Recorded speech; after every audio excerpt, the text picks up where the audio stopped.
عفیف کندی دی وی زه د مینا په میدان کې روان وم او حضرت عباس را سره دی د رسول الله مبارک تر وی چې مې وکتل نو نبی علیه السلام مبارک په مازه ولاړ دی یو ورسره علي دی یو ورسره زید ابن حارثه دی یو ورسره حضرت خدیجه رضی الله تعالی عنها دا ورسره ولاړ دی په منځه عفیف کیندی وی ما حضرت عباس هغه وخت کې ولا عباس مسلمان شوی نو ما عباس ته وی چې عباس دا څه مسله ده دا دوی څه کوي دا څه ته ولاړ دي په دې میدان کې وی عباس راته وی چې عفیف دا زما رواره دی محمد صلی الله علیه وسلم او هغه وی چې ما له الله پیغمبري راکړې د نبوت ما له الله نبوت او پیغمبري راکړې ده او د خدای رسول او په یو سوچه دین او چې دا کوم ورسره یو کس ولاړ دی دا زما رواره دی علي دی ملګری دی دا بل هلک چې وینې زید ابن حارثه دا زموږ مریی دی دی ملګری دی او دا کومه ښځه چې ورسره ولاړه ده نو دی بیبي ده حضرت خدیجه عفیفه نور نه پوهېږو خو رواره مې وایي چې ما له الله پیغمبري راکړې ده او زه د الله پیغمبر یم او خلکو ته یې لېږلی ما عفیفه رواره مې ګورې رښتونی دی وی چې عباس دا خبره وکړه نو زه ورغلم نبي کریم صلی الله علیه وسلم ته مې عباس چې رواره دی او ته ورته رښتونی م وی او صادق او امین هم دی ودرېږه معلومات ته اخلو هوښیار انسان هغه دی چې د انسان معلومات واخلي وی چې ورغلم رسول الله صلی الله علیه وسلم نه مې تپوس وکړو چې دا تاسو څه کوئ وی موږ د الله عبادت کوو وی ما ورته وی چې ستا مقصد څه دی وی چې زه د الله رسول یم الله رالیږلی چې خلکو ته نیغه د الله لار وښیم او ستا دین څه دی مې زما دین دا دی چې زما دا دعوه ده چې الله یو دی شریک نه لري دقه مې غټه دعوه ده الله لیږلی دی لیم چې خلکو ته دا خپل دعوت ورسوم الله یو دی هېڅ قسمه شریک نه لري او چې دا څومره خلک د دې کاڼو بوټو عبادت کوي نه فایده رسولی شي او نه تاوان الله یو دی وی ما کې دا خبره خو دې هوښیاره ده زه دې ملګری کېږم نو ما هم ایمان راوړه مسلمان شو او عفیف وی ډېر لوی افسوس مې وکړ چې ارمان چې ابوبکر او علي او حضرت خدیجه او زید ابن حارثه پسې د 5 نمبر یا 4 نمبر مسلمان به سخوان به کړی خوشاله شوم په ایمان حضرت عفیف کندی رضی الله تعالی عنه بیا ورپسې حضرت طلحه رضی الله عنه مسلمان شو حضرت طلحه وی زه تلم بصرا ته بصرا علاقه د شام طرف ته چې بصرا ته لاړم په قافله کې وم هلته د عیسایانو یو راهب و زه به ویم چې د عیسایانو یو نیک سړی د عیسایانو یو ملا یو راهب و وی هغه راغی او قافلې ته اواز وکړه چې تاسو کې د مکې د حرم څوک شته وی ما ول اواز ورکړه چې او زه د مکې اوسېدونکی یم د حرم د مکې اوسېدونکی یم زه وی دلته راشه وی راته وی چې احمد راوتی دی وی ما ورته چې څوک احمد وی چې د آخر زمانې پیغمبر زمونږ په کتابونو کې راغلی دي چې په دې میاشت کې به هغه راوځي زمونږ کتابونو کې دي او ته نه پېژنې مې چې زه خو احمد نه پېژنم وی د عبدالله زوی دی او د عبدالمطلب نوسی دی زمونږ کتابونو کې لیکلی دي چې د عبدالله زوی دی او د عبدالمطلب نوسی دی او په دې میاشت کې به راوځي او دې به خاتم الانبیاء او آخر الانبیاء د نه پس به بل پیغمبر نه راځي د آخري پیغمبر دی بل به نه راځي او دام زمونږ په کتابونو کې لیکلی دي چې دی به یو داسې ځمکې ته هجرت کړي چې به کاڼجنی او د کجورو ډکه به دا زمونږ کتابونو کې دي او دی به پاک دامنې او د پاک دامنۍ خبرې به خلکو ته کوي او ما ته وی چې طلحه وصیت ته کوم چې کله ورسېدې او دا سړی دې ومونته ګورې د نه رستو نه شي د مره سپارګرتیا به کوې وی تلواره شوم چې زه به کله مکې ته ځم، قافله به کله رسي. وی چې قافله راورسېده مکې ته، خلکو نه مې تپوس وکړو چې څه نوې حالات خو نشته؟ وی یاره نور څه نشته، خو د عبدالله زوی د محمد صلی الله علیه وسلم، او کم محمد امین او صادق محمد، ځکه پیغمبر مبارک په دې لقب مشهور و. هغه یو نوی دین اختیار کړی دی، هغه وایي چې زه د خدای پیغمبر یم او زه رسول یم، نور څه نشته او دا شی شته. طلحه وی زما دوست و حضرت ابوبکر صدیق، وی هغه له ورغلم، وی مې چې ابوبکر وی خلکو راته وی چې ابوبکر یې ملګری دی، دا ابو قحافه زوی ابوبکر یې ملګری دی. وی لاړم حضرت ابوبکر ته مې دروازه وواله، دی راووته، مې ابوبکر یو تپوس ته کوم، دغسې زه تللی وم بصرا ته، او هلته د عیسایانو یو مشر راته دا خبره وکړه چې د عبدالله زوی د عبدالمطلب نسې په دې میاشت کې زمونږ کتابونه لیکي چې دی راوتلی او د نبوت دعوه اخیری پیغمبر. وی ما ته وی چې خبره ټیک ده که نه طلحه، زه یم ملګری یم، چې تا تار کله پادري وی راهب درته وی نو دې کې بیا څه شکونه کوې؟ وی ما وی چې ښه ما بوځه. وی زه رسول الله صلی الله علیه وسلم له پټ بوتلم، ما د نبي علیه السلام ته دا ټوله خبره وکړه، حضور پاک ډېر خوشحاله شو، ځکه د بصرا پادري یو خبره وکړله او د پخوانو کتابونو په رڼا کې خبره وکړه، د رسول الله مبارک د حقانیت او د سوچوالي درست هغه یو شهادت ورکړ. وی ما ته بیا تپوس وکړه، د رسول الله مبارک خو دواړه نومونه محمد او احمد، په دواړو یو مور یې ښه دی، یو نیکه تاسو ته ما مخکې ویلي وو. وی نبي علیه السلام مبارک راته وفرمایل چې او زه د الله پیغمبر یم، الله را لیږلی یم، ما نه پس بل پیغمبر به نه راځي، او ما ته دا ښولي چې د خلکو ته ووایه چې د دې کاڼو بوټو د دې عبادتونه نه کوي، یو زما عبادت وکړي، یو ما ته مخکې. نو الله طلحه وی زم الله پاک د هغه په لاس باندې بیعت مې وکړو او خدای پاک ایمان را نصیب کړه. ورپسې بل سعد ابن ابي وقاص رضی الله تعالی عنه دی. سعد ابن ابي وقاص لوی صحابي، لوی حالات لري. وی د شپې خوب وینم، وی خوب کې تکه توره تیاره ده او دا وطن خړ پړ دی. وی دې کې یو رڼا راښکاره شوه، وی چې رڼا ته مې وکتل نو رڼا پسې نور راووته، غټ نور. وی چې نور ته مې وکتل نو نور پسې حضرت ابوبکر روان دی. بیا چې مې وکتل نو حضرت ابوبکر پسې علي روان دی، چې مې وکتل نو زید ابن حارثه روان دی، چې مې وکتل نو یو ښځه روانه ده خدیجه. وی مال یم ډېر خوند راکه نو زم د انور پسې روان شوم. وی چې راویښ شوم نو زما دوستو حضرت ابوبکر هغه له ورغلم چې ابوبکر دقسې خوب مې لیدلی دی، توره تیاره کې رڼا راښکاره شوه. د تورې تیارې نه مراد ابوبکر وی ته نه پوهېږې، دا خو ښکاره تعبیر دی، توره تیاره د کفر او د جهالت او د ګمراهۍ تیاره ده، هغې کې رڼا او نور رسول الله صلی الله علیه وسلم دی راغلی دی چې د جهالت تیاره ختمه کړي، د ګمراهۍ تیاره ختمه کړي.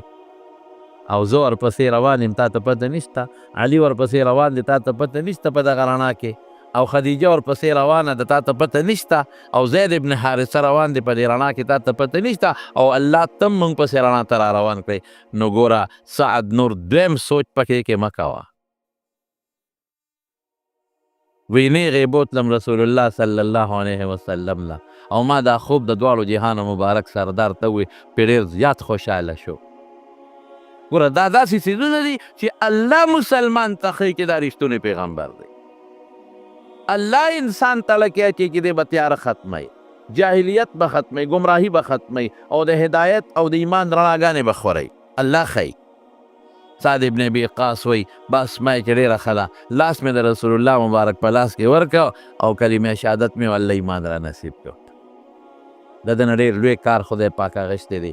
د اول من رما بسهم فی سبیل الله، د خدای په لار کې لومبې غشې د جهاد ده ویشتې دی، دغه صحابي دی، الله وله بیا ډېر لوی منقبت ورکړی دی. او دا هغه صحابي دی سعد ابن ابي وقاص چې رسول الله مبارک صرف 2 صحابو دپاره یو ټکې ویلی دی، ماشاءالله. یو پکې دا دی، د د احد په جنگ کې چې د به غشي ویشته نو رسول الله مبارک به له آواز ورکړه ارمي یا سعد فداک ابي و امي سعد اوله زما مور و پلار تا نه قربان رسول الله مبارک د مور پلار قربانوي اوله سعده زما مور و پلار تا نه قربان او دله داسې زبردست دعا کړې ده اللهم اجب دعوته خدای د دعا قبوله کړي مستجاب الدعوات وسدد سهمه او چې غشي ولي چې نیخ په ټاکې ولګي غشي ولا برابر کې دا ورته دعا کړې ده او واقعي همدقسې وه چې د غشي به چېرته د هدف نه چې په کوم ځای به یې غشي ویشته خطا به نه ته او چې کله به دعا کوله رب العالمین به دعا قبلوله داسې چته نه تېره شوې چې د دعا خدای پاک نه قبوله کړې زما وروڼو دا بل مسلمان سعد ابن ابي وقاص چې ته بل وخت کې به حالات درته ذکر کوم بل ورپسې خالد ابن سعید ابن العاص مسلمان شو سعید ابن العاص دا غزوی و خالد دیو یو خوب وینم یو خندق والا دیو ډېر جوور خندق دی دومره جوور خندق دی چې ویښې نه معلومیږي او ډېر ښکته دی او زه د هغې په غاړه ولاړ یم او پلار دیکه راکوي خندق ته مې غورځوي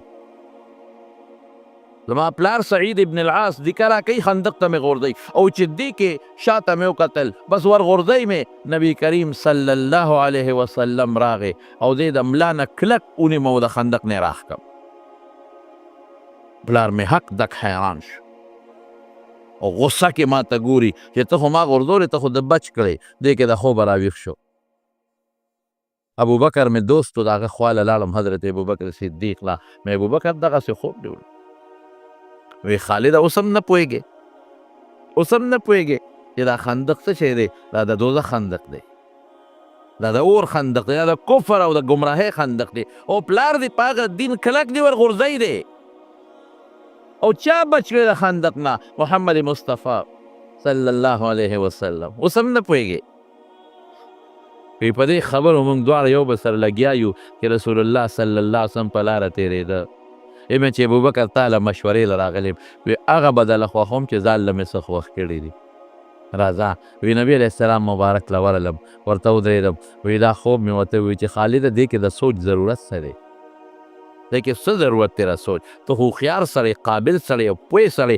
او د دومره بوتانو عبادت تر ننه پورې تا وکړو تا له څه خیر درکړو د کم شر نه بچ کړی خیر او شر د الله په لاس کې د خیر او شر مالک رب العالمین هغه الله ته بلنه کوم هغه الله ته خلق بلو غیر الله نه خلق ملې کوم بت بسي او هغه به تاله خیر درکول بسي الله پاک ایمان را نصیب که مسلمان شو چې مسلمان شوم ګوره خوب تعبیر همغسې دی چې کور ته لاړم پلار رانه خبر شو وی پلار مې سخت غوسه او زه یې ووالم او دومره یې ووالم چې یو ډنکې یو چوکه وه هغه یې په سر راله ټوټې ټوټې کړه او ته هغه سړي پسې روان یې چې زمونږ خدایانو ته ګمراهان وایي ته هغه انسان پسې روان یې چې زمونږ خدایانو ته چې مونږ او زمونږ پلارانو نیکونو ټول عمر عبادت کړی دی هغه خدایانو ته جاهلان وایي او هغه خدایانو ته ناپویه وایي او هغه خدایان چې مونږ له بچي راکوي او مونږ له مال او دولت راکوي او مونږ باندې باران وروي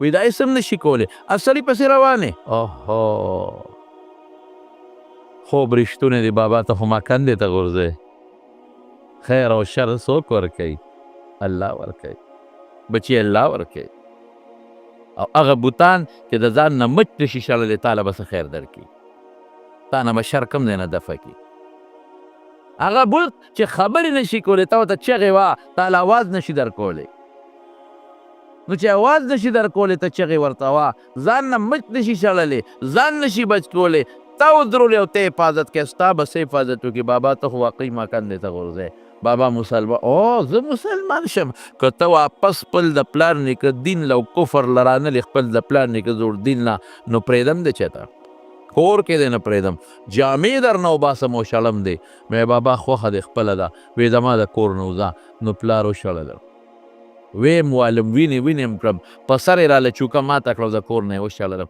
نو ځای مې نو د رسول الله مبارک خواله لاړم وی ذلیله مې کړې که نه اوهو دا خلک وایي کنه ذلت په دې کې دی چې ډوډۍ چاته نه میلاویږي، جامه نه میلاویږي. ان العزة لله ولرسوله والمؤمنین ولكن المنافقین لا يفقهون کله یعلمون دی. عزت خو الله سره دی، د الله دی، د پیغمبر دی، د مسلمان دی. منافق او کافر نه پوهېږي.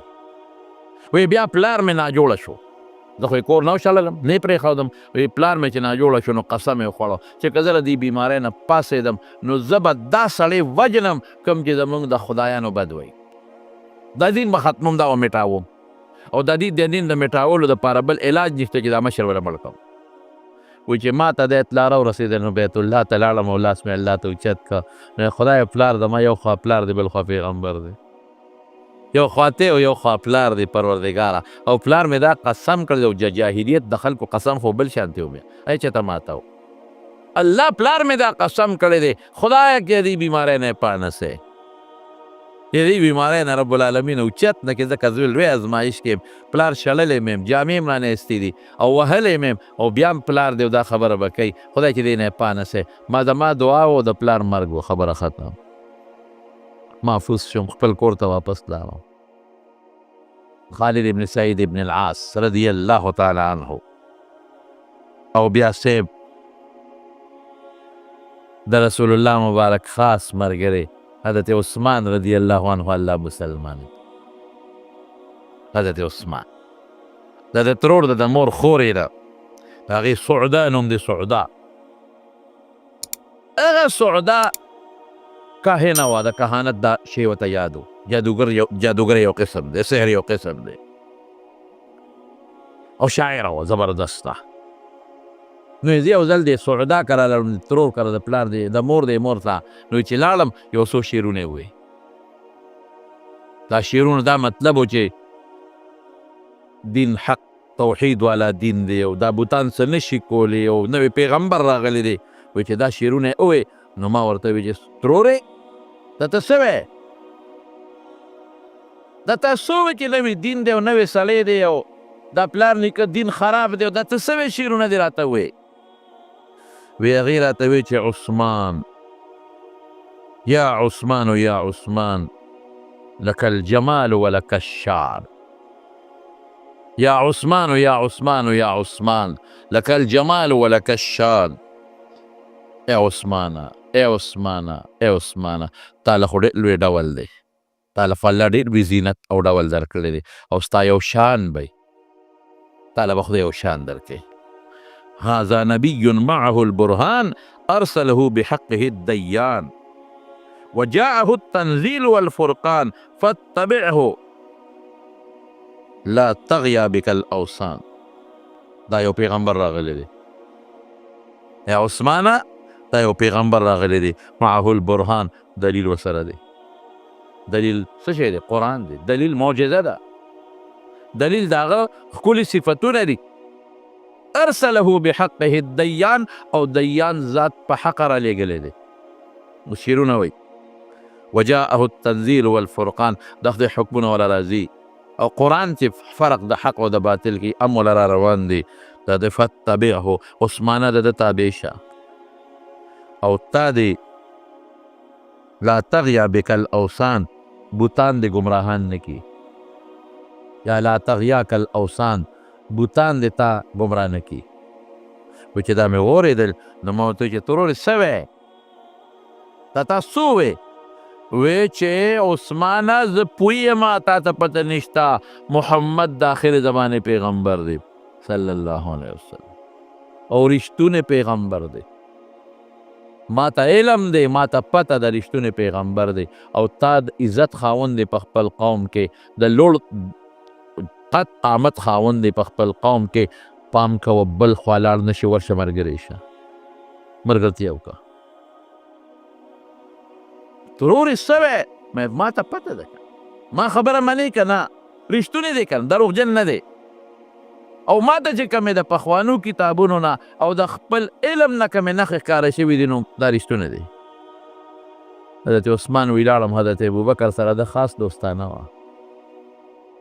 هغه له ورغلم دروازه مې ورته وویله ابوبکر زما ترور داسې شعرونه ماته وایي وی ما ته عثمان که بل چا باندې خبره پټی په دا دې ولې پټی شي تا ته پته نشته چې دا محمد رښتونی دی صلی الله علیه وسلم تا ته پته نشته اوسه پورې چې ته دروغ نه دی ویل تا ته پته نشته چې هغه څه لالچ ته چا نه نشته تا ته پته نشته چې بوتانو موږ له اوسه پورې څه راکړل په خپل لاس کاڼې جوړو هغې ته سجدې کوو د خدای مخلوق ته سجدې کوو مخلوق ته ولې وکړو خالق ته ولې ونه کړو او څه بادشاه خو موږ نه غواړو چې موږ وایو چې د بادشاه تمه د لالچې دی پیسه خو موږ نه غواړو چې د پیسې تمه د لالچې دی او ستا ترور هوښیاره ده پوه یې کړې اوس باقي په تا له پکار دی چې تا پوه کړې وایي موږ په دې خبرو کې لګیو چې دې کې رسول الله مبارک او حضرت علي راووتل موږ یې ولیدو وایي چې ولیدو حضرت علي صاحب ورغی او رسول الله مبارک ته په غوږ کې څه پټې خبرې وکړه هر څه چې ورته ووایي او چې هغه ورته په غوږ کې پټې خبرې وکړې نو رسول الله مبارک ما له نیغ راغی او ما له لاس راکړه ما ته عثمان تا نه تا تمه لرم چې تم یو الله ومنې او دا شرک پرېږدې او تا نه دا تمه لرم ته ډېر زیات هوښیار یې چې د خپل هوښیارتوب نه کار واخلې دا بوتان به څه دله درکړي د خدای شریک ګورې هغه الله چې زمونږ خالق او زمونږ مالک دی هغه رب ولې ونه منو عثمان زما ملګری شه وی چې دا خبرې رسول الله مبارک وکړې وی قسم دی چې حضور پاک لګیا و وی ما چې دی کله چپ شي چې زه مسلمان شم د ده دا خبرې به کله بندېږي چې زه مسلمان شم وی زړه یې راله بار راوسته وی دی کې نبي کریم صلی الله علیه وسلم خبره ختمه کړه نو الله رسول نورې خبرې پرېږدوه خو په کومه طریقه دې ملګری شم دا دوه طریقې دي نور څه نشته الله به یو منې ما به د خدای پیغمبر ومنې ما وی ډېره ښه ده شاه کلمې شهادت ووایي او مسلمان شو چې مسلمان شوم لاړم ترور له سعوده له مې ترورې ستا خبره مې ومنله او د هغه ملګری شوم وی ما ته وی چې خوریا بچې چې په دنیا کې د کوم هوښیار کار کړی دی هغه دې امدام کړی دی او یو درې خبرې نورې واوره بیا وی هدى الله عثمان الصفي بقوله هدى الله عثمان الصفي بقوله فأرشده والله يهدي إلى الحق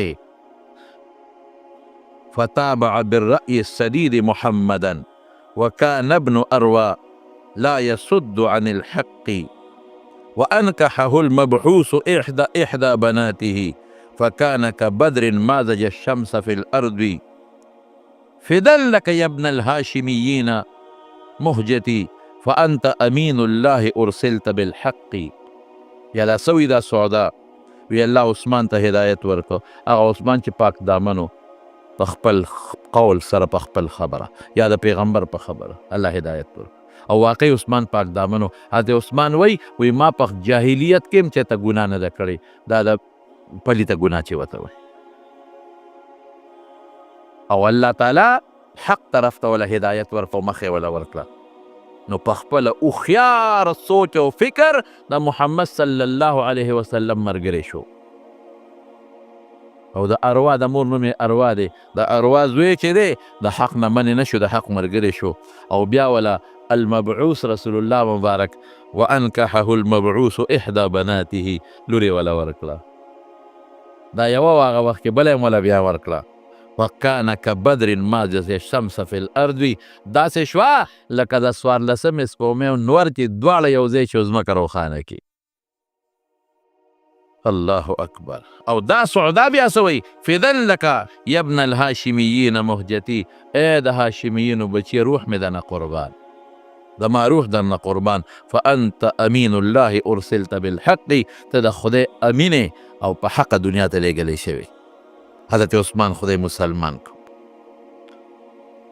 او بیا ابو لهب په دو زامنو د رسول الله صلی الله علیه وسلم دوه لوڼه کوېدن وی دا اوس قصه درته وروستو کوم هغه دواړه یې پرېښودې نبي علیه السلام ته زړه دی وله دک ورکو نو یو لورې حضرت عثمان ته په نکاح کړه یا وروستو چې حضرت عثمان هغه لور د رسول الله مبارک وفات شوه نو بله لور یې ورته په نکاح کړه د یوې نوم رقیه او د بل نوم ام کلثوم او بیا چې هغه دویمه وفات شوه نو رسول الله مبارک بیا وفرمایل وی که درېیمه مې وي دا به مې عثمان له ورکړې وه خدای دې څومره لوی شخصیت جوړ کړ خلیفه ثالث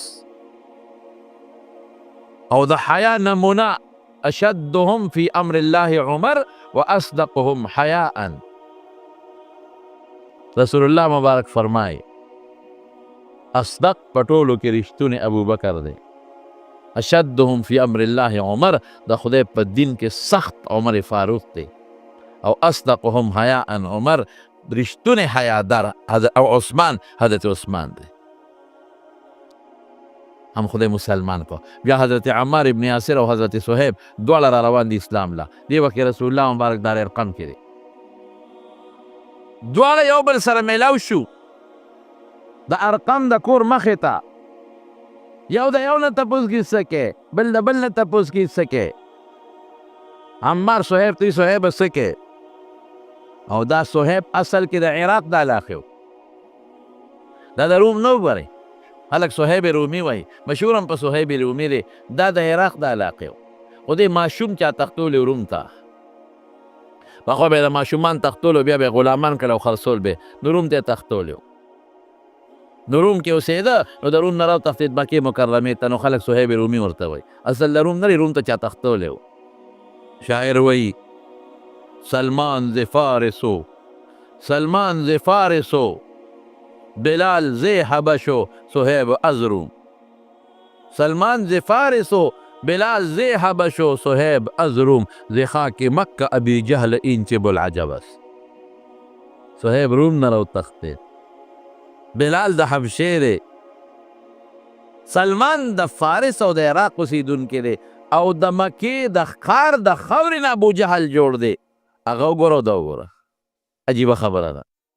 دا دواړه یو یو ته وي سکی، بل بل ته وي سکی. یاره وي ویم درته وي او وي زما خو نیت دا دی چې زه خو دې سړي له ورځم. نبي علیه السلام نوم یې واخېسته. نوم به یې نه شو اخېستی د یارې نه، چې هسې نه چې ته هوا دا خبرې بل خوا یو سي چېرته څوک هم کافر راګیر نه کړي. خبره خو به پټه ساتئ که نه، او پټه ساتم وایه په یو بل پیو. وایي زه خو دې سړي له ورځم ملګری کېږم، دې بوتانه موږ له اوسه پورې څه راکړل. عمار وایي زه خو هم په دې نیت راغلی یم. لاړل دواړه رسول الله مبارک له ورننوتل، په لاس یې ورته لاس کېښو، کلمې شهادت ویې الله مسلمانان کړل. عمرو بن عبسه رضی الله تعالی عنه وی تللی وم تجارت کې یوه علاقې ته. وی چې هلته لاړم، یو سړی لګیا دی، اوس یو راهب لګیا دی. هغه راهب خلکو ته وایي ای خلکه پرېږدی شام، پرېږدی یمن، پرېږدی روم، لر شئ مکې ته. د آخر زمانې پیغمبر راغلی دی، ملګرتیا وکړئ. پرېږدی شام، پرېږدی یمن، نور علاقې پرېږدی. د آخر زمانې پیغمبر راغلی دی، مکې ته ملګرتیا وکړئ. کامیابي هم په دې کې ده. هلته چغې والي کېږي. ماشاءالله. عمرو بن عبسه رضی الله عنه کې دا سړي خبره مې اورېده، ورغلم. مې دا ته څه وی؟ وی بس دا آخر زمانې پیغمبر دا دنیا د راتلو میاشت ده او دا رښتونی پیغمبر دی، او هوښیار به هغه یو کامیاب به هغه چې د هغه ملګرتیا وکړي. بس هغه ځای نه په منډه رالم مکې مکرمې ته. معلومات مې وکړل مکه کې څه حالت دي. وی دغسې محمد د پیغمبرۍ دعوه کړې ده صلی الله علیه وسلم. کوم ځای دی؟ دارالارقم ته غلې غوندې پټ ورغلم. رسول الله مبارک ته عرض کوم الله رسوله زه خو په خپله خوښه نه یم راغلی، ګورې زه د پلانکې علاقې راهب د عیسایانو مشر رالیږلی یم. الله اکبر. کلمه شهادت مې وی او خدای پاک مسلمان کړ. حضرت ابو ذر رضی الله تعالی عنه، حضرت ابو ذر نبی کریم صلی الله علیه وسلم وی چې کله د پیغمبرۍ چرچا او شهرت شروع شو، ما رورو لیږه چې رورې ته لاړ شه په مکه کې، ما له خبر راوړه چې دا خبره څنګه ده. رور مې راغی مکې ته، واپس راغی. ابو ذر وی چې څنګه راغی؟ بنو غفار یو قوم دی، د هغې سره تعلق ده. شام ته چې به قافلې تېره دي په کلي خوا بتلې.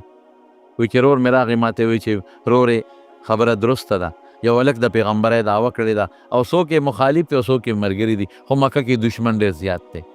او دا کلمه وی خلکو ته وی چې الله یو ومنئ، زه د خدای رسول یم.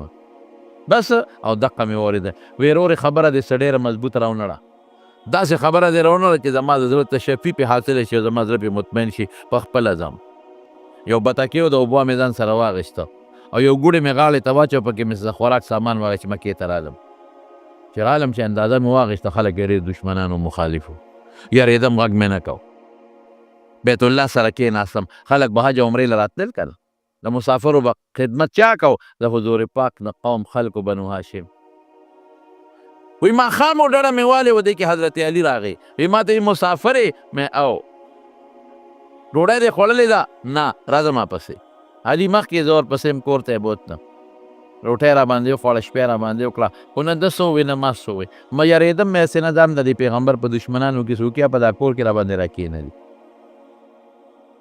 غږ مې ونه کړ وی سهار له بیا رالمه بیت الله سره ناست یم او مې چې درکړه داسې چا د خولې نه مې واورېدل یا مې چاته په تېر کې ولید هسې نه چاته ووایم چې دا څوک دی خو چې ختم راغلی وله جنجال جوړ نه شي وی بیا ماښام علي راغی وی ما ته یې وی چې مېلمه لکه چې مقصد ته لا نه رسېدلې مې نه وی راځه راپسې بیا لاړم بیا را باندې روټۍ خوړه شپه مې وکړه وی سهار له بیا د بیت الله خوا کې ناست یم یاره که پته ولګېده وی بیا علي راغی ماښام شو وی مېلمه بیا پاتې شپې ته مې او وی راځه راپسې وی لاړمه وی روټۍ را باندې راته کېښوده وی ما ته مېلمه ستا خو نن درېیمه ورځ ده څنګه حال کې راغلی وی مې چې یو خبر راته کوم خو چا تال نه وی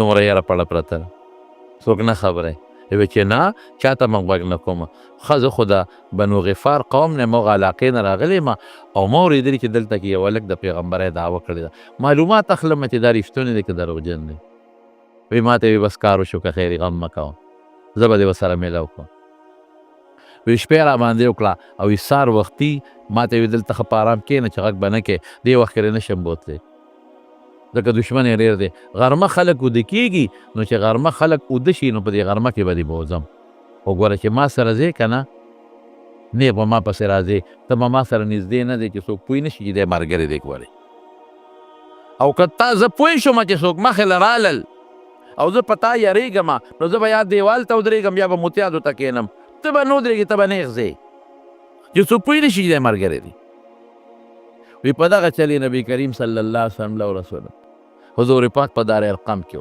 وی ما ورته چې دغسې مې اورېدلي ورور مې راولېږه هغه اطلاع راورسوله خو داسې زړه اطمینان مې حاصل نه شو وایه څه د دین دی او څه د مذهب رسول الله مبارک و مقه یو ټکې دی یو خدای به منې بوتانو دا خدایان دا تاسو باطل خدایان نه چاله څه خیر رسولی شي نه شر بچ کولی شي شر نه بچ کولو کې یو الله ومنه بس وی خدای پاک توفیق راکه او د رسول الله مبارک په لاس بیعت وکړو مسلمان شو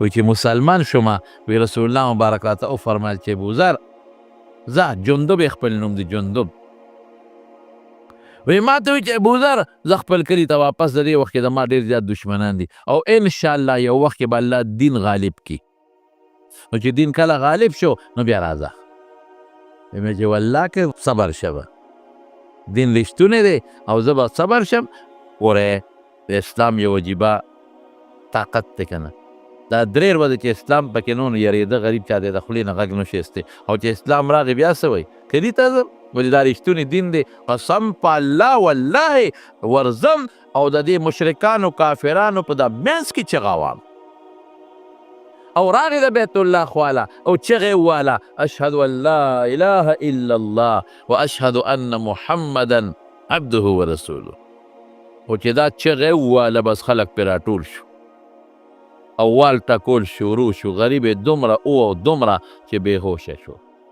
حضرت عباس راغی او پې ور پرېوت وی خلکه د څه کوئ د ده په قوم زمونږ لاره ده چې شام ته ځو راځو نو که دا مړ شو نو بیا زمونږ لاره بنده ده مونږ به شام ته په کومه ځو په کومه به راځو زمونږ غله خو ټوله شام نه ده مونږ خو غنم اوربشې ټول هغه ځای نه راوړو نو دا سړی وجه ځان له کار ګورې نو وی خلکو د عباس د خلکو نه خلاص کړم وی چې لږ مې طبیعت برابر شو ودرېدم وی بیا مې چغه کړه اشهد ان لا اله الا الله واشهد ان محمدا عبده ورسوله وی بیا خلک را باندې راغونډ شو وی بیا وینې کړم بیا ته عباس خلاص کړم وی چې لږ مې طبیعت بیا ټیک شو وی بیا مې چغه وواله ایماني جذبه چې چا کې هغه چپ نه پاتې کېږي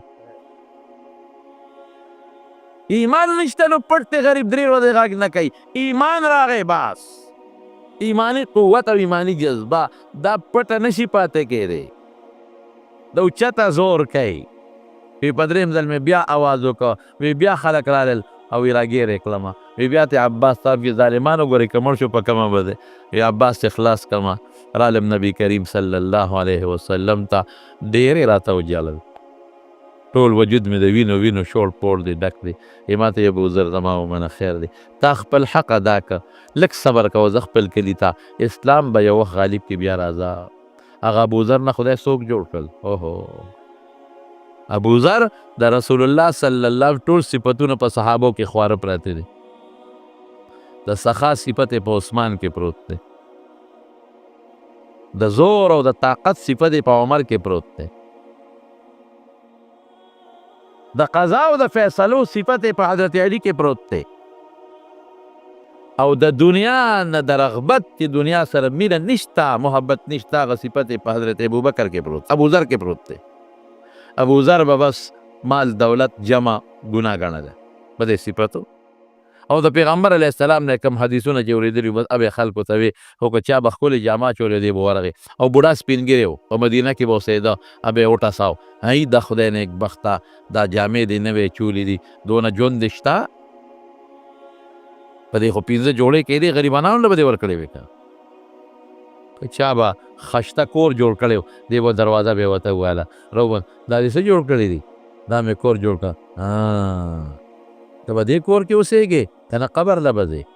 قبر جوړ کا، کور دې جوړ کړی دی، بلا پیسې دې په دې ولګولې، بس هر چا سره جنګ جګړې جنګ جګړې جنګ جګړې.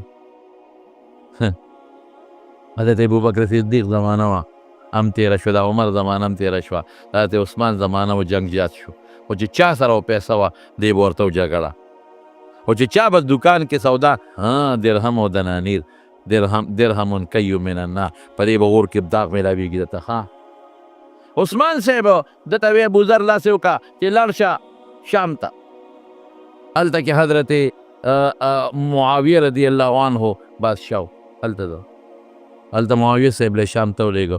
وی ابوذر بوډا سپین ګیری د رسول الله مبارک ته لومبي زمانې صحابي دی، لږ خیال یې ساته، مدینه کې په ټولو جګړې شروع دي، غږ ورته نه شو کولی، هلته هم دغه جګړې به وې، خو چا جامه به ښکلې وه په کونټه یې ټس، که چا سره به پیسې وې په کونټه یې ټس، که چا سره به اسو ښکلې په کونټه یې ټس، که چا سره به قیمتي و خو یا د خدای نیکبخته به دې خو لس کېدل غریبو له به دې ورکړل. حضرت معاویه رضی الله عنه عثمان صاحب ته خط ولېږوي بابا جي نه مې خلاص کړه، مشر دی سپین ګیری دی، د حضور پاک خاص ملګری، مونږ خو څه نه شو ویلی، روزانه جګړې دي. عثمان صاحب ورته وایي راځه مدینې ته راغی، نو ربضه ورته وایي ربضه، هغې ته یې ولېږه، د دې قسیم او د مدینې منورې تقریبا په میانځ کې ما لیدلې ده، نو هلته یې ولېږوي، هلته دیره شه بس، دا یې ځای کې دیره چې څوک پکې نه وي، ځکه ته روزانه جګړې کې نو یې بس ښه کوم که نه، خلک په جامو څه کوي دا قیمتي باد خدای نه خوشحاله وي، او بچې خوشحاله وي، او بلډینګونه دي او جامې دي او دا یا خدای پاک. رابضې ته لاړه، هلته په خاورو کې پروت دی او بیبي ورسره ده او ناجوړه شو غریب. بیبي ورته وایي ګوره چې د چا نه منې زمونږ نه منې دغه دې حل دی، دلته که ته راته مړ شوې نو دا سنبالوي به دې څوک؟ بیمار شوې اوس راته زه دې څوکم، مړ شو کفن به څوک در کوي، جنازه به دې څوک کوي، خخۍ به دې را سره څوک یې ابوذره، ټول خلک درته لګیا چې دا خبرې مه کوه مه کوه او ته همغسې لګې. وی ښځې زما خبره واوره، ما د رسول الله صلی الله علیه وسلم نه اورېدلي دي چې ابوذره چې کله د اسلام راوړه نو یوازې وي، چې هجرت کې یوازې به کې او یوازې مې وکړه، او چې مرې نو یوازې به څوک به راسره نه وي، او قبر به دې په داسې ځای کې چې یوازې به بل څوک به درسره نه وي، او چې قیامت پر ورځ پاسې او جنت ته ځې نو هم یوازې به روان یې. ما ته د رسول الله مبارک دا وصیت کړی، او دنیا کې به هم یوازې ملګري به دې نه وي، خو چې زه مړ شم که نه، په خاورو غریب پروت دی، په خاورو نه بستره شته نه کوټه شته، اونې سوري ته پروت دی، او بیبي ورسره د خدمت کوي، چې کله زه مړ شم دې لارې ته به وځې یو قافله به را روانوي، او اواز به وله ورکړې چې ای قافلې راشه یو مسافر مړ دی مهرباني وکړې را سره سنبال کړې او را سره یې ښخ کړې. نو بیا ته ځه مدینې ته. بیبي وایي چې دا خبرې مې واورېدې ډېر مې زړه له دق ورغی چې خدایه دومره لوی سړی دومره لوی صحابي او دا حالت چا ولا پیغور هم ورکړه وایي ته دلته راورسولې وایي دا خو لا زه دلته راورسولم وایي قسم دی چې څه حکم کوي زه به منم امیر المؤمنین دی بادشاه دی د پیغمبر مبارک خلیفه دی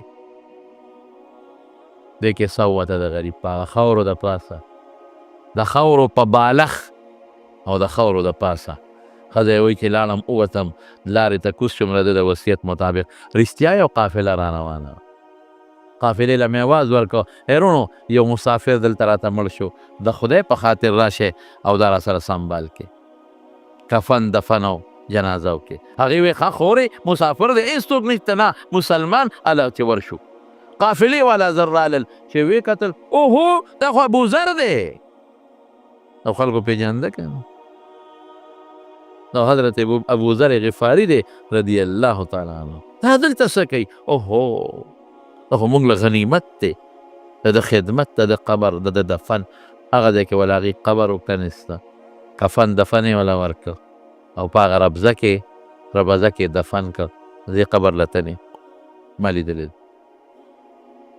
دا د رسول الله صلی الله علیه وسلم لومبي ملګري دا مې راته غټ غټ راغونډ کړل لوی لوی ملګري مې راغونډ کړل چې کوم لوی لوی په بدر کې حضرت زینب د خدیجې لور و د رسول الله مبارک نو چې بدر کې ابوالعاص د رسول الله مبارک زوم گرفتار شو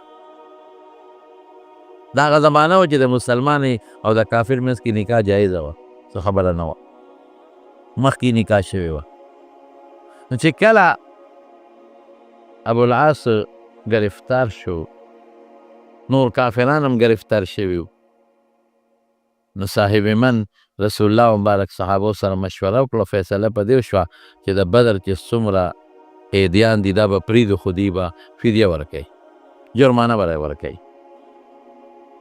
نو دې ټولو قیدیانو سوال جوابونه ولیږل چې موږ پسې دومره پیسې راولېږې نو ابوالعاص ته رسول الله مبارک زما انصاف خو شته که د رسول الله مبارک خو ډېر انصاف والو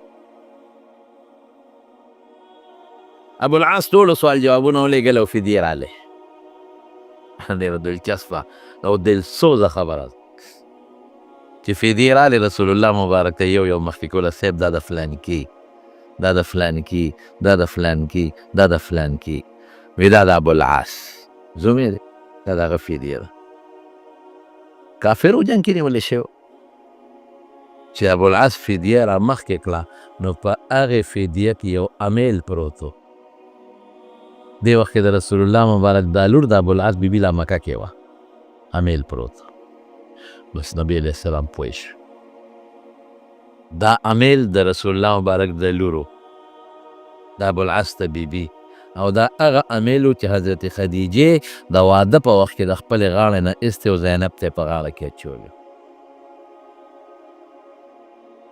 نو چې رسول الله مبارک هغه امیل ته وکتل نو سترګو نه اوښکې روانې شوې ورته ګوري جاړي نو صحابه پوه نه شو وی الله رسوله ته ولې خفه کېږې دا واپس نو کوم ټول په دې خوشحاله یو دا د ابوالعاص تا د لور فدیه د خاوند پسې راولېږله دا واپس موږ نه ده پکړه واپس وی نه فدیه نه واپس کو وی تاسو صاحب سترګو کې اوښکې رالې وی دا په بله وجه رالې وی زما لور ما له هغه امیل راولېږه چې د دې وادو نو زما بیبي خدیجې د خپلې غاړې نه امیل کوز کړی و دې ته یې په غاړه اچولی نو ما له لور هغه امیل راولېږه اشاره یې راکړه چې بابا ما نه هم غواړي فدیه هغه امیل چې ما له مور راکړی د واده په وخت کې هغه غاړه کې ما ته اچولی هم پکې واله نو که مو خوښه دا یو امیل به واپس کو دا زما د مړې بیبي خدیجې یو تحفه ده د هغې یو نښه ده د ما لور سره دا به واپس کو ټول واپس کوي نه یو شی به واپس کو که ستاسې خوښه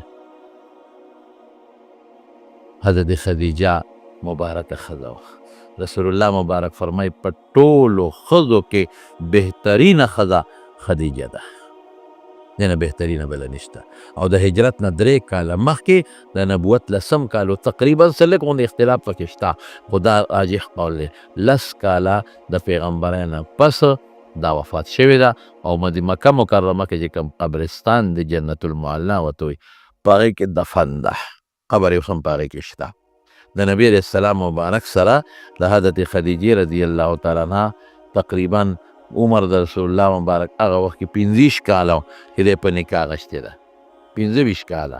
او چې کله رسول الله مبارک دا وفات کېده نو د پیغمبر مبارک عمر 50 کاله. نو څونه عمر شو د نبی علیه السلام سره؟ 25 کاله. 25 سال دی د نبی کریم صلی الله علیه وسلم سره تیرې کړي دي. 25 کاله. نو د ټولو نه مخکې خو په حضرت خدیجې رضی الله تعالی عنها ایمان راوړو، مسلمانه شو. او په څلو کې د ټولو نه لومړی ایمان حضرت ابوبکر صدیق راوړه. ابوبکر ما ته خو الله دا حکم وکړ چې الله رسوله بالکل ما منلی. او ابوبکر صدیق خو د پیغمبر مبارک د نبوت نه مخکې ملګری و، په سفرونو کې ملګری پاتې شوی. او په غلامانو کې د ټولو نه لومړی ایمان زید ابن حارثه راوړی. دا د حکیم ابن حزام غلام نو خو چا نیولی و په مکه کې خرڅ کړی نو هغه خدیجې ته بخلي و، د تره لورې وه او حضرت خدیجې رسول الله مبارک ته بخلي و. په غلامانو کې لومړي ایمان ده راوړه.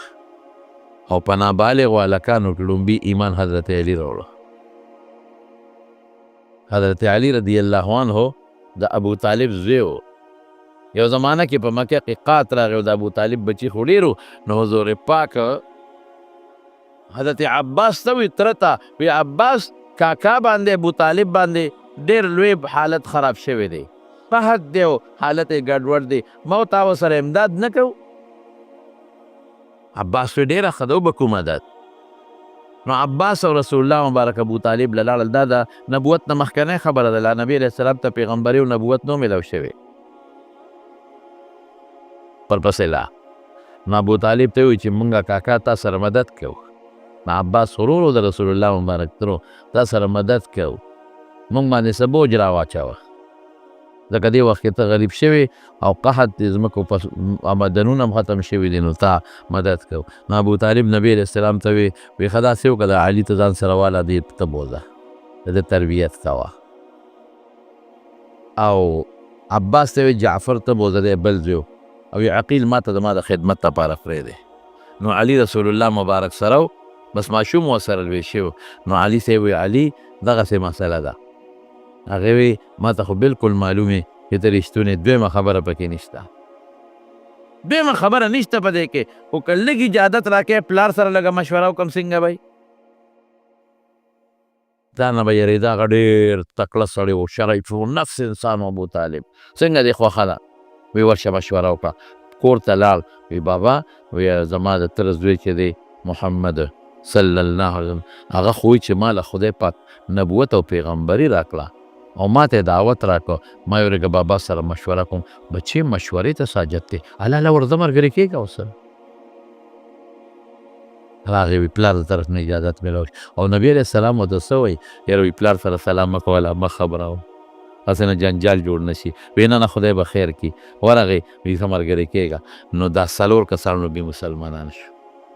حضرت ابوبکر صدیق، حضرت خدیجة الکبرا، کبرا هم ورته وایي، طاهره هم ورته وایي، او حضرت علي او زید ابن حارثه، دا 4 مسلمانان شو د ټولو نه. خو دا هغه وخت چې لا نبی کریم صلی الله علیه وسلم ته د الله د طرف نه عام اعلان لا نه دی شوی، چې ګنې عامو خلکو ته اعلان وکړه. بس دا وشو چې بس څوک یری ویره چې څوک په یو طریقه باندې خپل کار شروع کړه. کار شروع شو. او دا هغه وخت چې نبی کریم صلی الله علیه وسلم عمر ما تاسو ته ویلو نبوت چې میلاو شوی و نو 40 سال یا 6 میاشتې راپاسه 13 جمعه نه بله جمعه مې درته ویلو او 3 کاله بې د پاسه شوس 43 کاله او یا 6 میاشتې راپاسه 40 کاله. رو رسول الله مبارک یو کس سره خبره، یو کس سره. یو روایت کې داسې هم راځي چې نبی کریم صلی الله علیه چې حضرت خدیجه عداس لم تلې وه. عداس د عتبه غلام و، عداس او د نینوا ښار سره تعلق لرو. نینوا هغه دی چې د حضرت یونس علیه السلام کومه علاقې ته تللی و د دعوت لپاره او دی عیسایي و. نو حضرت خدیجه عداس پسې لاړه، وی عداس یو خبره درته کومه، زما خاوند دی او دغسې او وی غار حرا کې دا مسله پیښه شوه. عداس ورته وی دا ته چې څه وی او دا ټیک وي نو دا د آخر زمانې پیغمبر دی او دا کومه خبره چې دی کوي چې ما له سړی راغلی نو دا هغه فرشته ده چې دا د عیسی علیه السلام او په موسی علیه السلام او په ابراهیم علیه السلام راغلی ده. چې نبی علیه السلام مبارک ته کله لومبی وحی میلاو شو، حضرت جبریل علیه السلام واپس لاړو، دا آیتونه ولوستلی شو چې اقرأ باسم ربک الذي خلق خلق الانسان من علق اقرأ وربك الأكرم الذي علم بالقلم علم الإنسان ما لم يعلم. نو نبی علیہ السلام مبارک دا آیتونه واورېدل، یادی شو او خپل کور ته راغی. حضرت خدیجه رضی الله تعالی عنها په کور کې وه او راتلو سره نبی علیہ السلام مبارک فرمایل چې زملونی زملونی په ما باندې صادر واچوي، ما پټ کې. نو اب حضرت خدیجه مو کور کې نور خلق بمو خو ذکر دلته کې صرف د حضرت خدیجه رضی الله تعالی عنها راځي. فزملوه نو د کور خلقو په صادر واچو، هغه یو دی بند کا چې کوم فنګر کې یا د پلو پرېښود صادر یې پې واچو. نو چې کله د نبی کریم صلی الله علیه وسلم طبیعت لږ یو پوټې برابر شو نو صادر مبارک نه سر راوایستنو چې څه حالات یې هلته کې لیدلي وو، هغې حالاتو ذکر حضرت خدیجه رضی الله تعالی عنها ته ذکر بیان کو چې دغسې زه په غار حرا کې وم، دغسې یو انسانی شکل باندې فرشته وه خو یو انسان په شکل و، یو انسان راغی او دا چلو شو. او بیا فوراً رسول الله مبارک فرمایي چې لقد خشیت علی نفسی، خدیجې زه خو په ځان ویرېدم، ځکه 3 ځله ورته جبریل علیه السلام زور ورکو. نو خو فرشته ده که انساني شکل کې هم ده، خو قوت او طاقت د فرشتې خو ډېر زیات وي. نو زه ویرېدم او بعضې علما لیکي چې خشیتو ویرېدم، بعضې وایي چې هغه وخت هم ویرېدم اوس هم یېرېږم په ذات. طبیعي خوف او یره په انسان راتلی شي، په پیغمبر هم راځي، غیر اختیاري طبیعي. دا د انسان وجود داسې جوړ دی چې د باندې به یره خامخا که د ګرمۍ یره پرې رانشي نو دی به سوري ته ولې کښېني، که د یخنۍ یره پرې رانشي دی به څادر څنګه واچوي نه چوي، که د مار او د لړم یره پرې رانشي نو دی خو به بیا مارانو باندې هم ګرځي د پاسه، او که د مچۍ یره پرې رانشي ګبین نه به لاس وړي. د غلغدو یره چې پرې رانشي دی به دروازه څنګه نه بندوي. نو دا طبیعي خوف او یره دا په انسان راځي، په پیغمبرانو هم راځي. یارې نه یو د الله ذات مبرا منزه دی.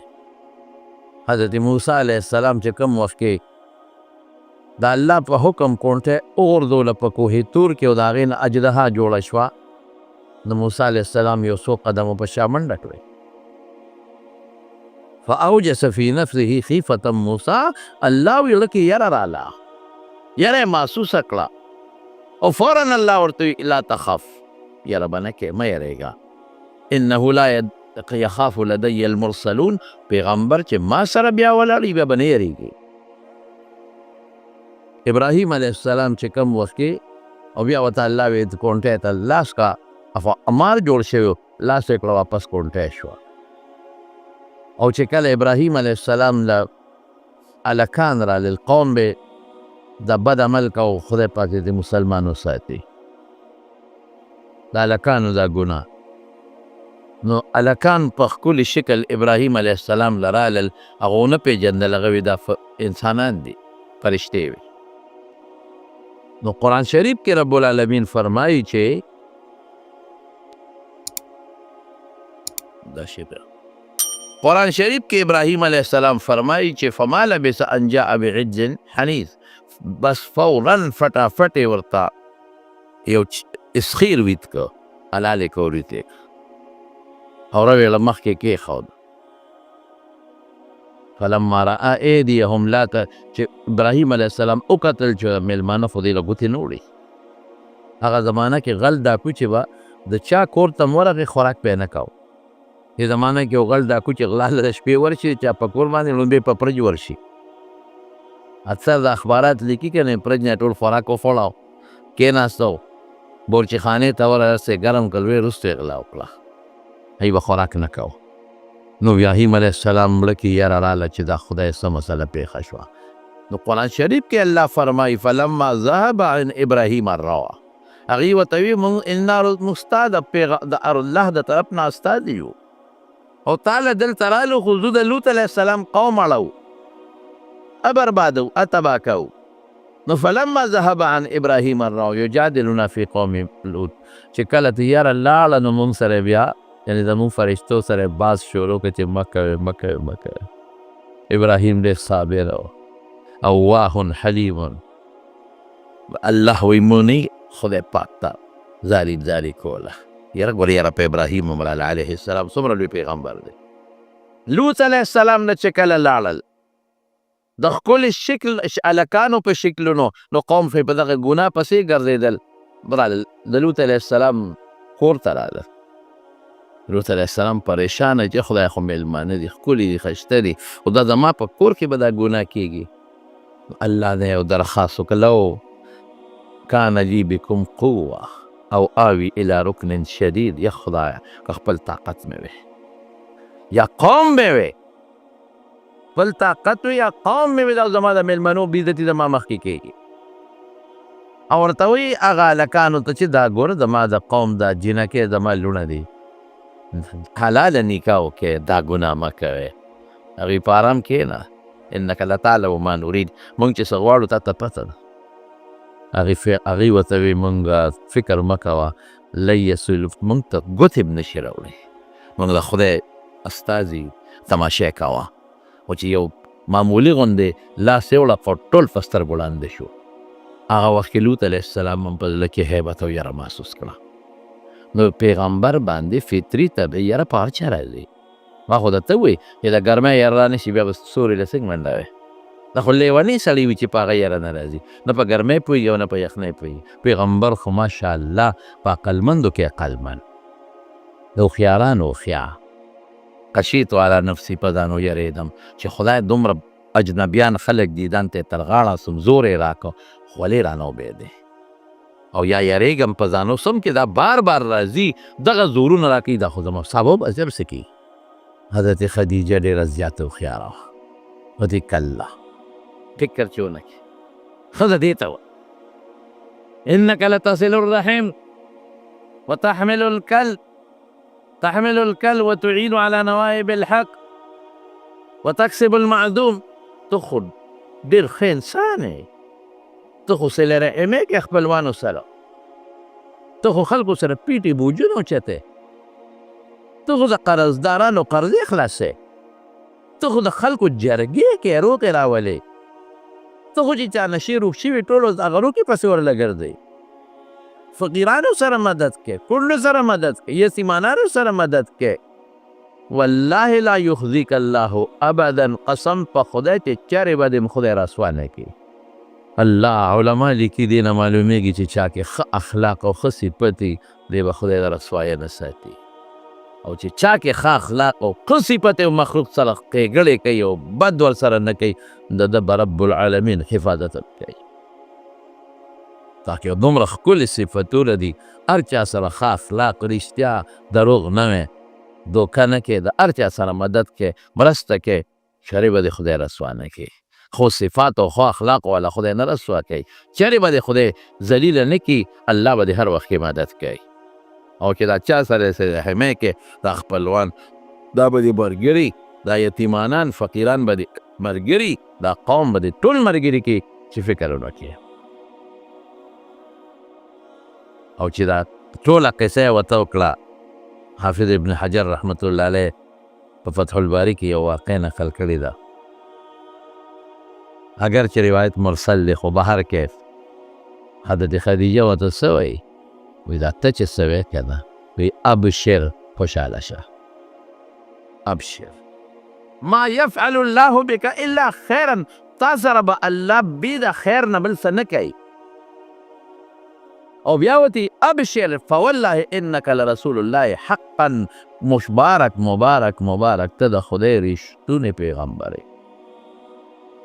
ډاډ به ورکوي ښځه په نیکۍ کې ښځه دې ته وایي چې خاوند له ډاډ ورکړي، دا نه چې یو سړی د نیکۍ کار پسې وځي او په لاره چې د معمولي غوندې ګوته خوږ شي او کور ته راشي او ښځې د ما خو ډېره لږیاته ګرمي وشوه، ما خو درته ویلي و چې بیا جومات ته مازدله مزه کور کوه که نه،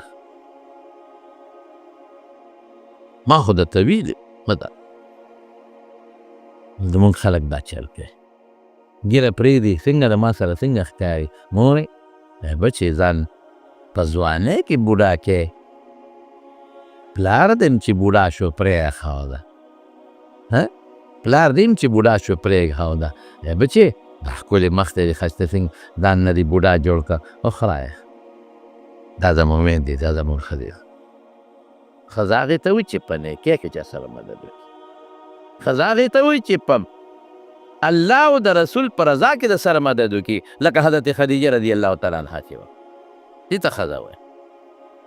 فورا رسول الله مبارک نه ډاډ ورکوي. اوس بله ښځه وکړ یو سړي چې ګورې بیا غار حرا ته لاړ نه شي، ښه مړ راته نه شي، او څوک تکلیف دله در نه کړي، او ځان له ځای دی او دا ګورې بیا لاړ نه شي، نه نه نه نه او ته ډېرې هغې ته هم پته وه د مخکې نه چې د ما خاوند کې نښې شته، هغې ته مخکې نه پته وه چې د ما خاوند له به خدای یو لوړ مقام ورکوي، او داسې اخوا دېخوا ښځه هم نه وه، د مکې په خلکو کې مالداره ښه وه، مالدارترین ښځه د کورونو مالکه وه او د ډېر مال او دولت مالکه وه. هغې خو دا ورځ د خدای نه غوښته او بیا د پیغمبر علیه السلام د تسلی دپاره ځي او مخکې یوازې لاړه د تره زوی ورقه ابن نوفل هغه له لاړه او دا ټول حالات یې بیان کړه. ورګه ځان له ولزم چې وګورو معلومات وباسې، نه د خاوند مخکې مې بل څه ورته ونه وایي چې ورسره دا ټولې خبرې وکړې.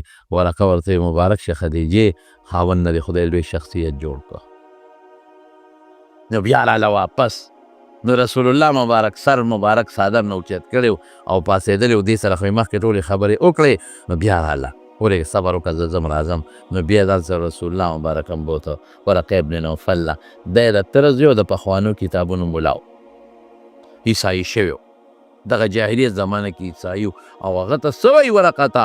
وی اسمع من ابن اخیک، د دې ورواره نه دې څه خبرې واوره، دې ورته ټوله قصې وکړي. نو چې هغه ورته ټولې رسول الله مبارک قصه وکړه، نو ورقه ابن نوفل ورته څه وایي؟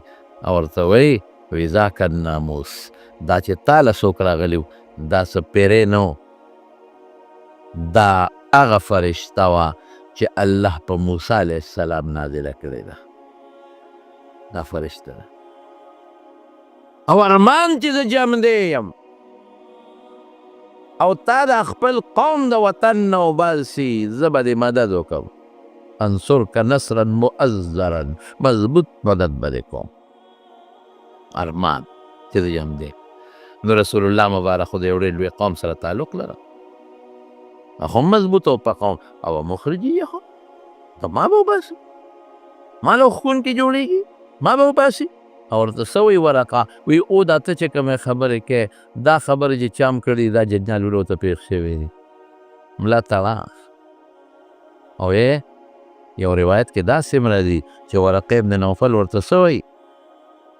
او تی ابشر فانا اشهد انك الذي بشر به ابن مريم.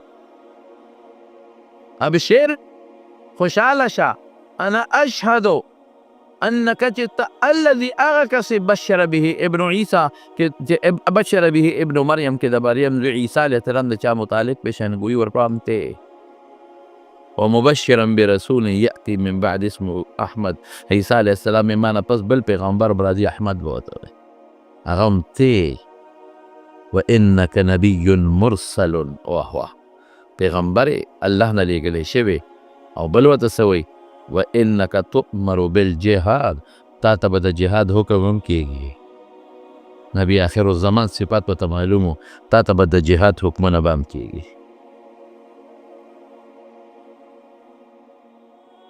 ورقه ابن نوفل بیا مړ شو دې ورځو کې.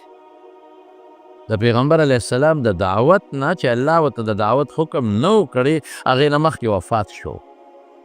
نو یو ځل ته خدیجې رضی الله تعالی عنها تپوس وکړو د رسول الله مبارک نه، وی د الله رسوله ورقه خو ته یو ګونه منلې وې، خو ستا د دعوت نه چې تا خلکو ته د ایمان دعوت ورکړه، هغې نه مخکې مړ شوی دی، د حال بسي. وی خدیجې وی په خوب کې مې په ډېرو ښکلو سپینو جامو کې لیدلی دی، او چې څوک په سپینه جامه کې څوک په خوب کې وویني دا د جنتیت نښه ده.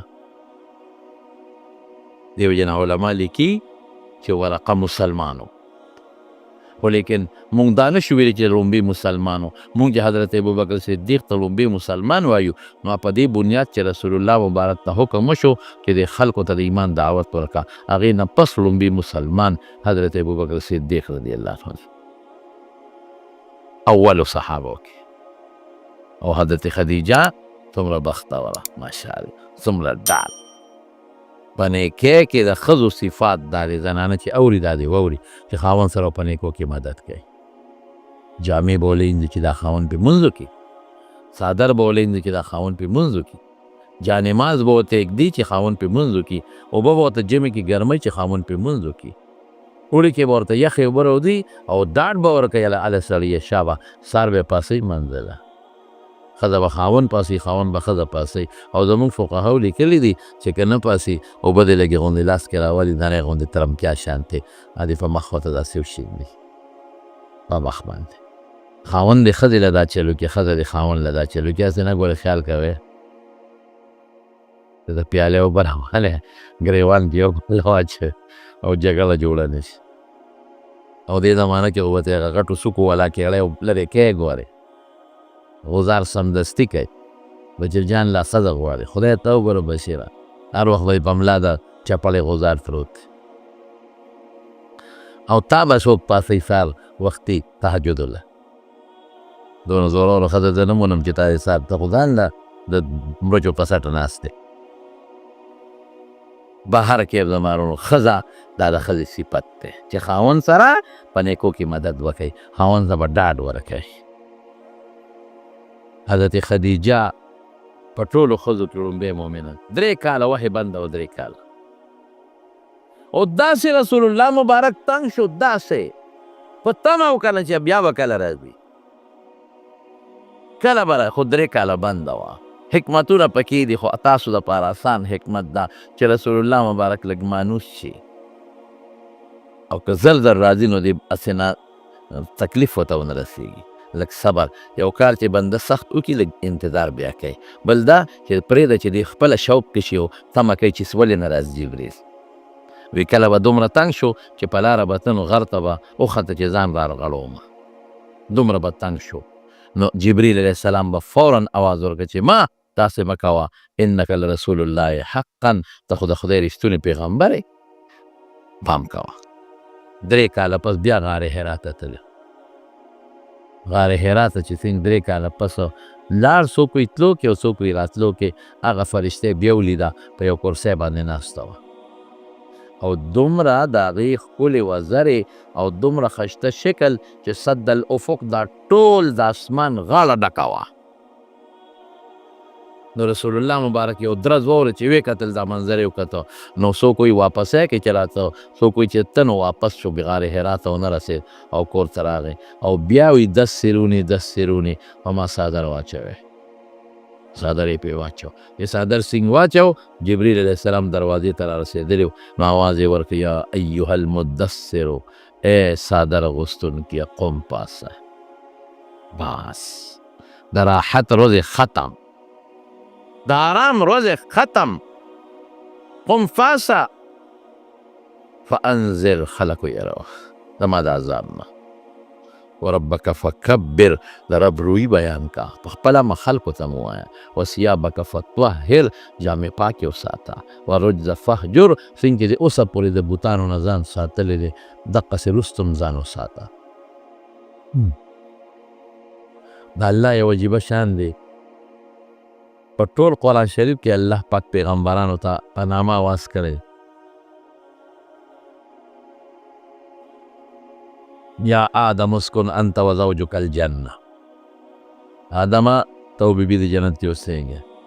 یا نوح اهبط بسلام منا، نوحه په سلامتیا د کې پشتې نه کوز شه علیه السلام. ونادیناه ان یا ابراهیم قد صدقت الرؤیا انا کذلک نجزی المحسنین. ابراهیم علیه السلام ته ابراهیمه دا خوب رښتونه کړه. عیسی علیه السلام ته یا عیسی انی متوفیک و رافع، ای عیسی زه به دې ګورې اوس اسمان ته اوچتوم او زه دې وجنم، بل دې څوک نشي وجلی، وروسته به دې وجنم. او موسی علیه السلام ته م وایي یا موسی انی اصطفیتک ته مې په پیغمبرۍ او په پیغاماتو دپاره منتخب کړی. لیکن رسول الله مبارک ته په قرآن شریف کې الله پاک په نامه آواز نه دی کړی، نوم یې ورته ذکر کړی دی محمد رسول الله، په آواز نه دی کړی. دی نه دی ویلی چې ای محمد صلی الله علیه وسلم، بلکې څه وایي یا ایها المزمل، یا ایها المدثر، ای په صادر کې ځان غښتون کیا، یا ایها الرسول بلغ ما انزل الیک من ربک. په صفت نوم اخیستی دی. دا الله مونږ ته ښایي چې زه یا دوم په نامه آواز نه کوم، ته به هم په نامه آواز نه کوې، عزت په احترام زه کوم ته به هم کوې. نو جبریل علیه السلام د الله خبرې راوړې وه یا ایها المدثر قوم، صادر اغوستونکي پاسه. بس اشارت شو چې د صادر د اغوستلو د ختم، د ناستې او د ملاستې ورځې ختم. اوس به ګرځې زما دین به خلکو ته رسې، اوس به غار ثور ته هم ځې او هجرت به هم کې او کوڅو کې به هم ګرځې، ګرمۍ کې به هم وې او یخنۍ کې به هم وې. او خلک ویره و انذر، د یره کې لږ یو ګوټې دوه قسمه آیتونه د قرآن شریف، یو کې انذار دی چې عذاب به راشي، ګورې دوزخ دی، دا دی دا دی. یو کې تبشیر دی، د خوشحالۍ خبرې بیانول، جنت به درکم جنت. خو دا لومبی ډېر ښه شی، دا دواړه ښه دي، خو لومبی ډېر اثر کوي. که یو ماشوم ته بچي ورشه ما له دوکان نه سودا راوړه یو 10 روپۍ به درکم، کیدای شي لیت العال وکړي، خو که دې ورته څپېړه نیغه کړه چې ځې که نه دی په منډه به ځي. انذر د پیغمبر دواړه صفتونه دي. کافر د پاره یرونکی دی چې د خدای د عذاب نه ویری او مسلمان شي، بدعمله له یرونکی دی چې د خدای د عذاب نه ویری او د نیکی شروع کی، او نیک لو مسلمان لا مبشر دی. یا ایها النبی انا ارسلناک شاهدا ومبشرا ونذیرا. ته به ګوی هم کې د قیامت پرس د دې قوم، د دې خلاف به هم کې، دې دپاره به هم کې ګوی به هم کې، دې دپاره لتکونوا شهداء علی الناس ویکون الرسول علیکم شهیدا. قیامت پر ورځ به څه کېږي؟ د نوح علیه السلام د قوم نه به الله تپوس وکړي تاسو نه نبي راغلی دی؟ هغوی ما جاءنا من نذیر، موږ له خو هېڅوک نه دي راغلي چې موږ یې د خدای د عذاب نه یروړي. نوح علیه السلام ته وایي څه چل دی کړی؟ الله 9.5 کاله نه مې چاودې دی ورسره. هغوی وایي نه دی راغلی، دروغ به ووایي. نوح علیه السلام ته به الله وایي ګواه دې څوک دی؟ نوح علیه السلام وی محمد و امته صلی الله، ګواه مې نبی علیه السلام اخیری زمانې پیغمبر محمد او د هغه امت. نو نبی علیه السلام فرمایي تاسو به ګویي وکړئ چې الله مونږ ګویي کوو چې د نوح علیه السلام خپل قوم ته دعوت کړی دین رسول دی. نو قوم به یې وایي دروغجنو، تاسو هغه وخت کوم ځای نه چې ګویي کوئ. نو مونږ وایو چې بلکل هغه وخت سره که مونږ نو، او مونږ ته خپل رب په قرآن کې ویلی دی، رب دروغ نه وایي، رب په قرآن کې ویلی دی. دقه رنګې رسول الله مبارک به هم دا ګویي کوي الله ما دین رسول دی، الله ما دین. یوم یقول الله څنګه دی للرسل ماذا اجبتم، یوما نقول مونږ به پیغمبرانو ته وایو چې دې قوم ستاسو دعوت قبول کړی دی که نه، څه درته ویلی دی؟ الله ما دین رسول دی. عرفات په میدان کې رسول الله مبارک اعلان کوي قوم ته الا هل بلغتو، ما دین ورساو؟ صحابه وی نعم او، بیا وی الا هل بلغت ما ورسو دین، هل نعم، بیا وی الا هل بلغت دین می ورسو، صحابه وی نعم. نو ګوته مبارکه درې ځله اوچته کړه او ښکته یې کړه، اللهم اشهد اللهم اشهد اللهم اشهد، خدای ته ګواه شه هسې نه قیامت پر ورځ انکار ونه کړي چې موږ له پیغمبر نه دی راغلی. پیغمبر نه باندې تپوس کېږي او امت به هم تپوس کېږي. لتكونوا شهداء علی الناس، موږ به په مخکې خلکو موږ به ګوی ورکوو د پیغمبر دپاره په قوم چې د پیغمبر قوم ته دین رسول. قرآن کې الله وایي ویکون الرسول علیکم شهیدا، او پیغمبر به کو موږ ګوی کوي چې الله ما رسول دی او دی قبول کو دی قبول نه که. تا ته پته ده چې چا قبول کړی، تا ته پته ده چې چا قبول کړی نه دی. نو انا ارسلناک شاهدا و مبشرا، یو ګواه هغې چې شي ته ګوري او ګوی کوي، یو ګواه هغې چې د خپل علم مطابق ګوی کوي، شی لیدلی نی خو د خپل علم مطابق ګوی کوي. لکه زه د خپل علم مطابق ګوی کومه چې دا فلانکي زما زوی دی، نور د پیدایش وخت کې زه نوم دی ورته ناست وم، زه د دې ګوی کومه چې دا پلانکي زما نیکه دی، د پلار نو دغه وخت کې زه نوم پیدا او ګوی کوم زما علم راغلی دی، مضبوط علم دی زما په دې خبره، په دې بنیاد زه ګوی کوم. زه په دې خبره مضبوطه ګوی کوم، مضبوطه ګوی چې بیت المقدس شته، ما لیدلی نه دی. ولې د قرآن په ذریعه زما علم راغلی چې بیت المقدس شته، او تاسو دا ګوی کوئ که چې امریکا شته، امریکا هم لیدی رسه و علم دی که. نو هر ځای کې د ګواه دپاره دا لازم نه ده چې موقع کې حاضر وي او موجود دی وي، نه چې علم راغی د هغې مطابق سړی ګوی کولی شي.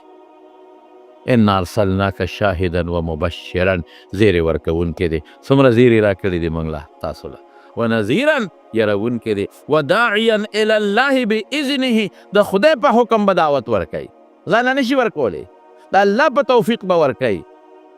سراجا منیرا، الله اکبر، روښانه ډیوه ده د هدایت. دا د رسول الله مبارک صفت. نو بس شروع شو جی صاحبه. نو حضرت خدیجې ته وی خدیجې ما ته خو الله دا اډر وکړه، د الله رسول دغه ورځې خو زه په تمه ومه، ما منلې د خدای رسول ما منلې. په ښځو کې لومبی ایمان حضرت خدیجه بنت خویلد لومبی مسلمانه شو، لومبی مسلمان ایمان ورنصیب شو. ډېره پاکه بیبي وه صاحب. یو ځل د رسول الله مبارک د زړه د خاطره داسې عجیبه منظر و چې رسول الله مبارک ورقه له دې لته چې دا خدیجه به دا خبرې واوري نو دا به ټینګه پاتې شي، او خدیجې دا مطلب و چې د رسول الله مبارک تسلي به راشي.